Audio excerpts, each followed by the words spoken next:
नमस्कार, स्वागत छ तपाईहरुलाई रितास किचनमा। आज हामी एकदमै क्रिस्पी स्किन भएको पोर्क बेली रेसिपी लिएर आएका छौं। यसलाई हामीले नेवारी स्टाइलमा पकाएका छौं। यो नेवारी स्टाइल छोइला एकदमै क्रिस्पी छ, साथसाथै हल्का अमिलो र थोरै पिरो पनि छ। आजको यो भिडियोमा हामीले तपाईलाई पोर्कको स्किनलाई कसरी क्रिस्पी बनाउने र साथसाथै पोर्कलाई साँधेर छोइला कसरी तयार पार्ने देखाउन गइरहेका छौं। यो भिडियो ध्यान दिएर हेर्नु होला र मन परेको खण्डमा लाइक, कमेन्ट र शेयर गरिदिनु होला। साथै हाम्रो च्यानललाई सब्स्क्राइब गरेर हामीलाई सपोर्ट पनि गरिदिनु होला। ढिलो नगरिकन सुरु गरौँ आजको यो रेसिपी। आजको यो रेसिपी बनाउन हामीले लिएका छौं 1.5 किलो पोर्क बेली। र पोर्क बेली तपाईले भिडियोमा देख्न सक्नुहुन्छ। हामीले छालामा चक्कुले काटेर मार्क गरेका छौं।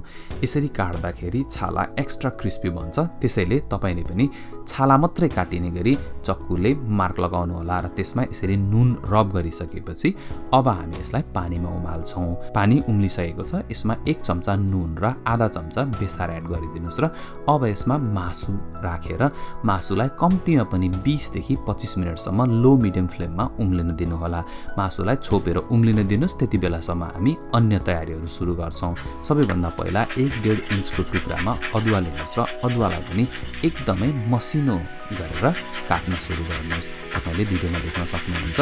हामीले सकेसम्म हातैले अदुवा, लसुन र अन्य सम्पूर्ण सामग्रीलाई हातैले काटेका छौं। तपाई ब्लेन्डरमा पनि ब्लेन्ड गर्न सक्नुहुन्छ, तर ब्लेन्डरमा काटेको भन्दा हातले काटेको स्वाद एकदमै मिठो हुन्छ। तपाईले भिडियोमा देख्न सक्नुहुन्छ। हामीले लसुनलाई पनि एकदमै मसिनो गरेर चप गरेका छौं। साथसाथै हामीले हरियो प्याज पनि लिएका छौं र हरियो प्याजलाई पनि त्यसरी नै भिडियोमा देखाए जसरी मसिनो गरेर काट्नु होला।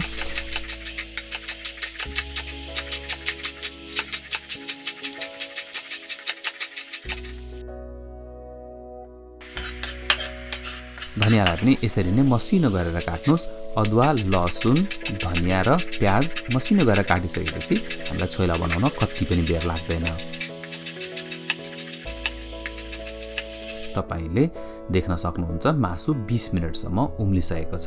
हामीले आगो निभाइदिसकेका छौं र यसलाई एकछिन ठण्डा हुन छोडिदिएका छौं।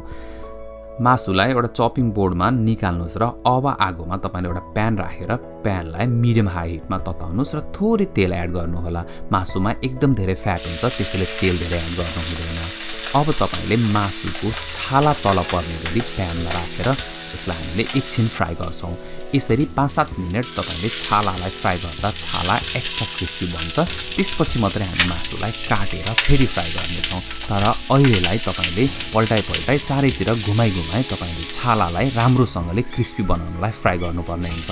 यो प्रोसेसमा 5 देखि 7 मिनेट लाग्न सक्छ। छाला लगभग बीचमा क्रिस्पी भइसकेको छ, तर छेउछेउमा क्रिस्पी हुन बाँकी छ। त्यसैले कसरी हुन्छ यसलाई एकछिन अझै तपाईले पल्टाइ चारैतिर क्रिस्पी बनाउने कोसिस गर्नु होला। यो मासुको छाला एकदमै क्रिस्पी भइसकेको छ। अब यसलाई हामी एउटा चपिङ बोर्डमा निकाल्छौं र यसलाई हामी 1 इन्च जतिको थिकनेसमा स्लाइस गर्छौं। हामीले पहिला स्किनमा गरेको मार्किङ अनुसार हामीले 2 वटा मार्किङ गनेर हामीले स्लाइस गरिरहेका छौं।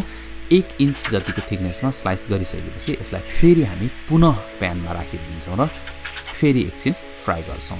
तपाईले भिडियोमा देख्न सक्नुहुन्छ मासु प्यानमा राख्दा कस्तो आवाज आएको छ। एकदम धेरै हाई हिट पनि गर्नु हुँदैन, नत्र मासु डढ्न सक्छ।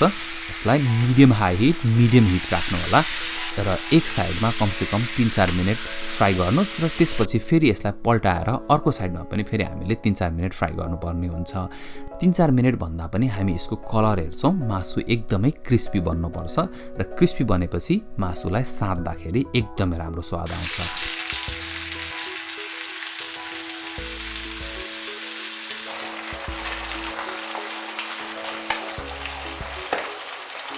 यसरी मासु फ्राई हुँदै गर्दा हामी अन्य तयारीहरू सुरु गर्छौं। सबैभन्दा पहिला एउटा प्यान लिनुस् र त्यो प्यानलाई मिडियम लो हिटमा तताउनुस् र त्यसमा 1 सानो चम्चा जिरा र 1 ठुलो चम्चा धनिया एड गरिदिनुस् र यसलाई एकछिन फ्राई गर्नुस्।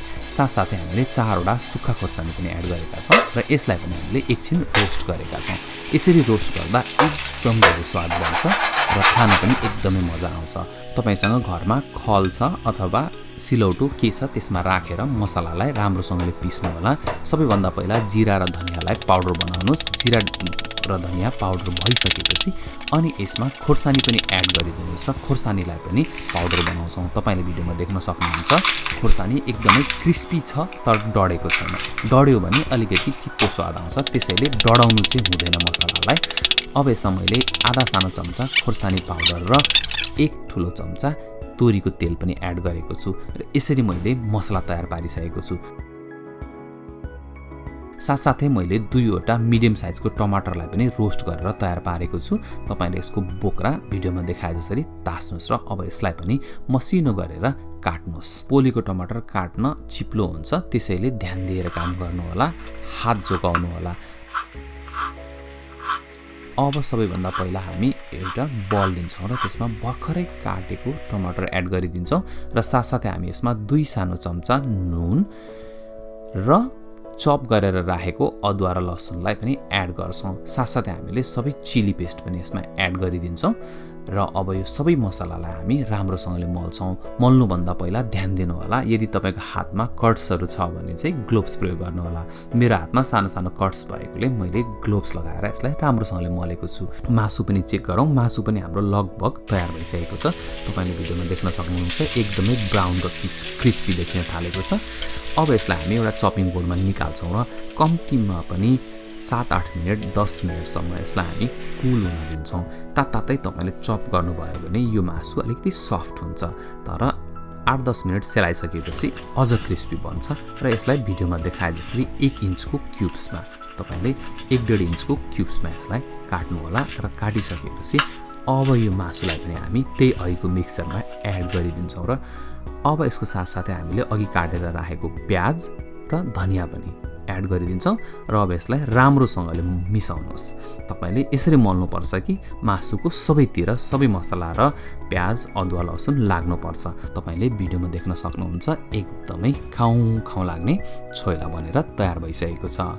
तपाईलाई आजको भिडियो मन पर्यो हैन त? त्यसो भए लाइक चाहिँ अवश्य पनि गरिदिनु होला, साथै हाम्रो च्यानललाई सब्स्क्राइब गरेर हामीलाई सपोर्ट पनि गरिदिनु होला। अर्को रेसिपी लिएर फेरि आउनेछौँ। आजलाई धेरै धेरै धन्यवाद।